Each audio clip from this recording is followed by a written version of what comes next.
Hello students, एक बार फिर से आपका स्वागत है। बच्चों, आज का जो हमारा टॉपिक है वो आईसीबीएन रूल्स से ही रिलेटेड है। बच्चों, आईसीबीएन रूल्स प्रीवियस क्लास में कुछ अपने डिस्कस कर लिए थे और कंटिन्यूस रखते हुए आज उनका अपने आगे अध्ययन करेंगे। तो नेक्स्ट जो रूल है वो है rule of effectivity. Rule of effectivity, इसको बोलते हैं प्रभाविता का नियम।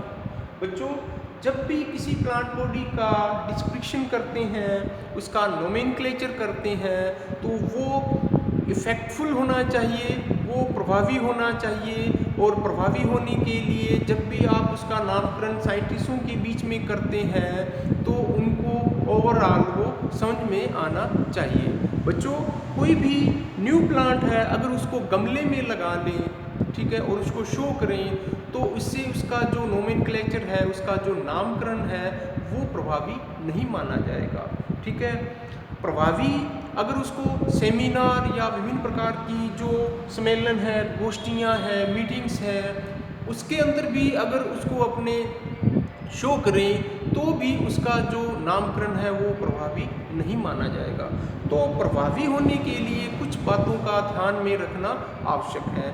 बच्चों, यहाँ पर जो प्रकाशित सामग्री है उसको लाइब्रेरी, शोध प्रयोगशालाओं व टैक्सोनोमिस्ट में व्यापक उनका प्रचार प्रसार होना चाहिए।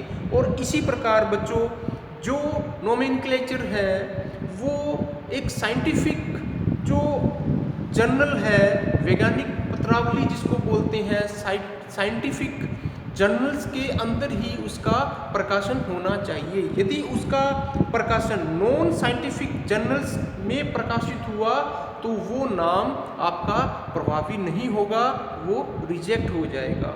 ठीक है, तो बच्चों नेक्स्ट जो रूल है वो है प्रिंसिपल ऑफ प्रायोरिटी, प्राथमिकता का सिद्धांत। बच्चों, कई बार एक प्लांट्स के ही एक से ज़्यादा नाम होते हैं, तो उसमें से कौन सा जो नाम है उस प्लांट के लिए ठीक रहेगा, सही रहेगा, या किस नाम को अपने प्राथमिकता दें, तो इसको बोलते हैं प्राथमिकता का सिद्धांत। तो बच्चों, जैसे आप देखो कि जो लिनियस था, यहाँ पर एक एग्जांपल मैं देता हूँ, क्लियोम काइनेंड्रा का एग्जांपल देता हूँ। कैरोलस लिनियस था, उसने 1753 के अंदर क्लियोम काइनेंड्रा जो प्लांट है उसका नोमेनक्लेचर किया, उसका नामकरण किया। क्लियोम काइनेंड्रा का जो नाम है वो कैरोलस लिनियस ने ही 1753 के अंदर दिया। बच्चों, इसी ने कैरोलस लिनियस ने दोबारा 1762 के अंदर क्लियोम काइनेंड्रा का नाम चेंज करके इसने क्या रख दिया, क्लियोम पेंटाफिला रख दिया। ठीक है, इसी प्लांट का 1824 के अंदर डी कंडोली ने नाम चेंज करके क्या रख दिया, गाइनेंड्रोपसिस पेंटाफिला। ठीक है, तो बच्चों प्लांट तो एक ही है, लेकिन समय समय पर जो साइंटिस्ट थे उन्होंने इसके नाम चेंज कर दिए। तो वास्तव में कौन सा जो नाम है, प्राथमिकता के आधार पर इस प्लांट का क्या नाम होना चाहिए, तो प्राथमिकता के आधार पर सबसे पहले जिस नाम से इसका डिस्क्रिप्शन हुआ था वही नाम मान्य होगा। ठीक है, सबसे पहले जिस नाम से इस प्लांट का डिस्क्रिप्शन हुआ था वही जो नाम है वो मान्य होगा, और यही क्या कहलाता है, प्राथमिकता का सिद्धांत या द प्रिंसिपल ऑफ प्रायोरिटी कहलाता है। अब जो नेक्स्ट जो है रूल्स वो है नोमिना जेनरिका कंजर्वेटा। इसका क्या मतलब है कि जो जीन्स है उसके जो नाम है उसको संरक्षित रखा जाए। ठीक है, जो वंश है वंश के नामों को संरक्षित रखा जाए।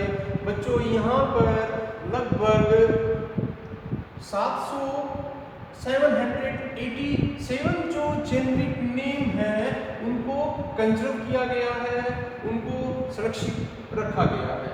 ठीक है, क्यों? क्योंकि कुछ नाम बच्चों, कुछ जेनरिक ऐसे नाम हैं जो काफ़ी लंबे समय तक रिपीट होते आ रहे हैं, काफ़ी लंबे समय तक वे चलते आ रहे हैं, लेकिन वे प्राचीन नहीं है। लेकिन उन नामों को क्या है संरक्षित किया गया है। तो लगभग 787 जो जेनेरिक नेम है उनको कंजर्वेटिव किया गया है, उनका संरक्षण किया गया है।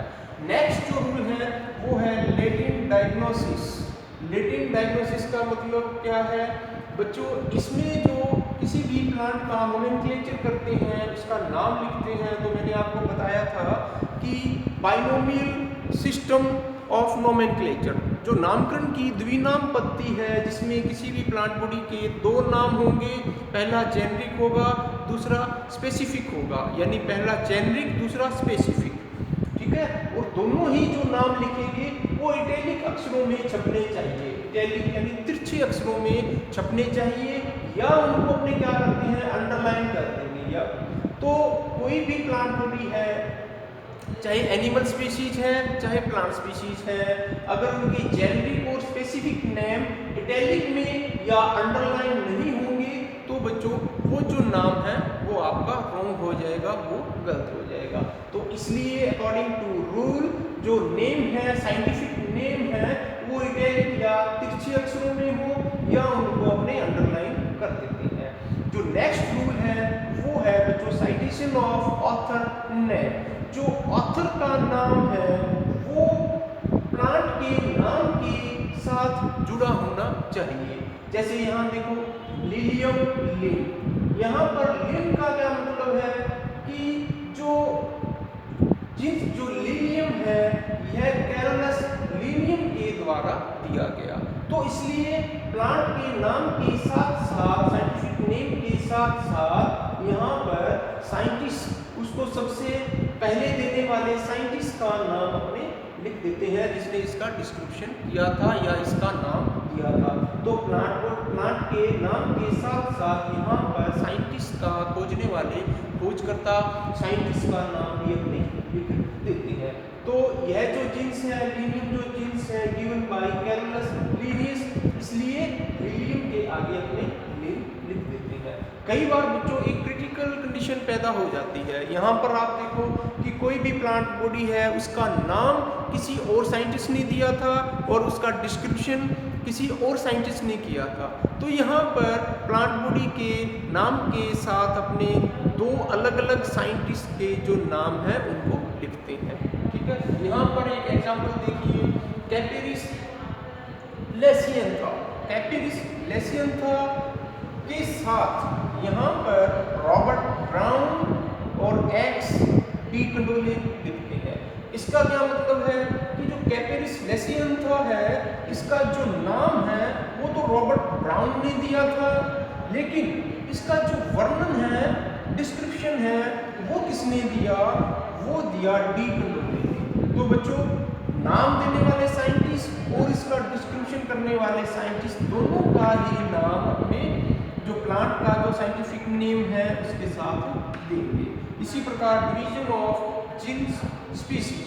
बच्चों यहाँ पर अपने क्या करते हैं कि जब जीन्स या स्पीशीज दोनों को अलग अलग अपने बांटते हैं तो सबसे पहले जो नाम होगा वो स्पेसिमेन के रूप में यूज होगा। जैसे एसर सेकेरम मास, इसकी दो जातियां हैं, एसर सेकेरम मास और एसर नाइग्रम MICH मिक्स इसको बोलते हैं। तो बच्चों जो सबसे पहले जो नाम था वो स्पेसिमेन के रूप में, टाइप मेथड के रूप में वो यूज किया जाएगा। अब बच्चों यहाँ पर आप देखो नेक्स्ट जो रूल है वो है स्पेसिफिक एपिथेट। स्पेसिफिक एपिथेट से रिलेटेड ये रूल है बच्चों, कोई भी जो स्पीशीज है अगर उसको दूसरी जीनस के साथ ऐड करते हैं तो उसका जो स्पेसिफिक एपिथेट है वो डिस्टर्ब नहीं होना चाहिए, ठीक है। यहाँ पर आप एग्जांपल देखो कि डूरोई ने क्या किया, जो अमेरिकाना डार्क है प्लांट है इसका नाम इसने क्या रखा, पाइनस लेरिकाना टूराई। टूराई का मतलब यहाँ पर क्या है कि पाइनस लेरिकाना का जो नाम है वो किसने रखा, टूराई ने, ठीक है। ये प्लांट कौन सा था, अमेरिकाना डार्क, इसने ड्यूराई ने अपने हिसाब से नाम रख दिया, ठीक है। अब इसी अमेरिकाना डार्क का जो नाम है